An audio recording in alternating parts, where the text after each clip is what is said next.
खुद 12,000 15,000 करोड़ के हवाई जहाज में उड़ता है ये नरेंद्र मोदी, खुद 15,000 करोड़ के जहाज में उड़ता है, लेकिन मजदूर जब वापस जा रहे थे अपने मुल्क में तो उनके लिए एक बस का इंतजाम भी नहीं कर पाए। इन चोरों को पहचान लीजिए साथियों, इस बात को हमको समझना पड़ेगा।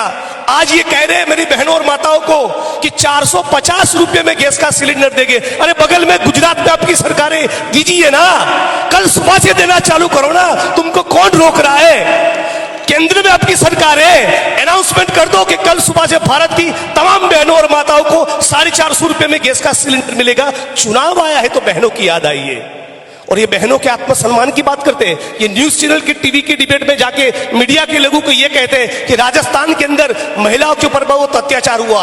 गुजरात के अंदर गुजरात की 19 साल की गर्भवती बेटी, उसके ऊपर सामूहिक बलात्कार हुआ। सुनिएगा, गुजरात की 19 साल की बेटी जो प्रेग्नेंट थी, जिसके पेट में बच्चा था, उसके ऊपर सामूहिक बलात्कार हुआ और उसकी आंखों के सामने उसके 12 लोगों को मार दिया और 3 साल की बेटी को भी दीवार के ऊपर पटक कर उसकी हत्या कर दी। इस बेटी के ऊपर बलात्कार करने वाले आरएसएस और भाजपा के तमाम लोगों को मोदी और भाजपा की सरकार ने जेल से छोड़ा, उनके स्वागत सम्मान का कार्यक्रम रखा, उनके लिए ढोल नगाड़े बजाए, अबीर गुलाल उड़ाए और उनको मिठाई और लड्डू खिलाए। ये किस मुंह से महिला सम्मान की बात करते हैं? मणिपुर के ऊपर, मणिपुर और मिजोरम जहां पर चुनाव है, क्यों अमित शाह नहीं जा रहे? वहां 56 इंच का सीना क्यों नहीं जा रहा है? वहां मोदी साहब को जाना चाहिए ना। लेकिन मणिपुर में जब हमारी बहनों को नग्न कर पे सड़क पे घुमाया गया तब मोदी साहब एक शब्द नहीं बोले। जब बिल्किस बानो के बलात्कारियों को गुजरात की भाजपा सरकार ने छोड़ दिया तब मोदी साहब एक शब्द भी नहीं बोले। कुश्ती करने वाली हमारी बहनें बलात्कार की शिकायत लेकर महीनों तक दिल्ली की सड़कों पर बैठी रहे, तब मोदी साहब कुछ नहीं बोले। और इसलिए कहना चाहता हूं, आपका कोई अधिकार नहीं बनता कि महिलाओं की बात करें। भारत माता की जय का नारा लगाते हैं और बलात्कार करने वाले लोगों के समर्थन में रैलियां निकालते हैं। शर्म से डूब बनना चाहिए भाजपा वालों।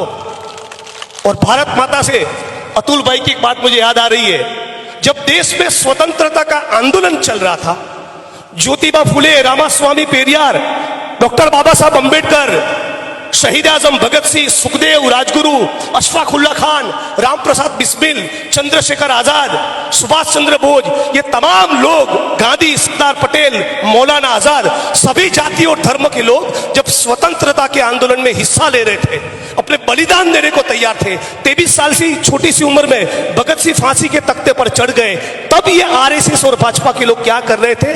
अंग्रेजों की चापलूसी कर रहे थे, अंग्रेजों की मुखबिरी कर रहे थे। भगत सिंह, गांधी, सरदार पटेल और सुभाष चंद्र बोस के साथ गद्दारी कर रहे थे, उनकी खबर अंग्रेजों को पहुंचा रहे थे। हमारे मुल्क के लोग, हमारे सारे नेता, कांग्रेस पार्टी के सिपाही छाती पर गोली खाने की तैयारी के साथ वंदे मातरम और भारत माता का जयकारा करते थे, तब ये दलाल और गद्दार आरएसएस के लोग, भाजपा के लोग क्या कर रहे थे?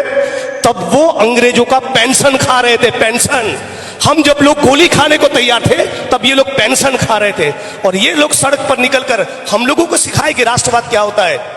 चाइना हमारी छाती पर चढ़कर बैठा है, हमारे इलाके के अंदर सड़कें बना दी, इंफ्रास्ट्रक्चर खड़ा कर दिया, गांव के गांव बसा दिए, 4600 वर्ग किलोमीटर जमीन चाइना भारत की हड़प करके बैठा है। और ये चोर बाहर जाके विदेश में ये कहता है कि चाइना ने हमारी 1 इंच जमीन नहीं ली।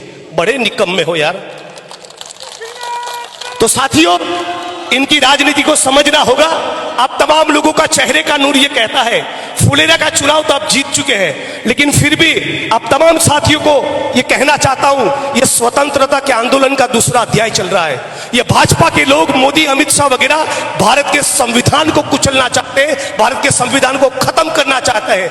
वो ओबीसी की जनगणना भी नहीं करना चाहते, न किसानों करना चाहते हैं। इन तमाम मुद्दों के ऊपर अपना ध्यान रखिएगा। मोदी साहब आएंगे, झूठ बोलेंगे, मंदिर मस्जिद की बात करेंगे, बहकाने की कोशिश करेंगे, लेकिन आपको उस विद्याधर चौधरी को याद करना है जो अपनी सड़क पर उतरता था और कहता था कि हर कीमत पर यहां जिला बनना चाहिए, जो आपकी जिले की लड़ाई लड़े हैं, जो सभी जातीय धर्म के लोगों को साथ लगकर चले, उस विद्याधर चौधरी साहब को भारी मतों से जिताए। इन्हीं शब्दों के साथ मेरी वाणी को विराम देता हूं।